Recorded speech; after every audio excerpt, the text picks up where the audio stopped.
Factory का थोड़ा सा जगह दिखा देते हैं।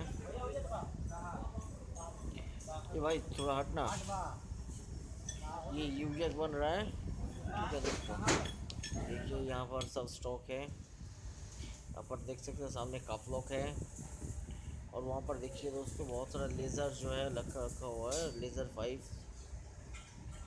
जब भी आपको मंगवाना है तो बोलिएगा। ये देखिए यूजर कलर हो गया है। यहाँ पर ये बंदा जो है वेल्डिंग कर रहा है यूजर को। ठीक है दोस्तों।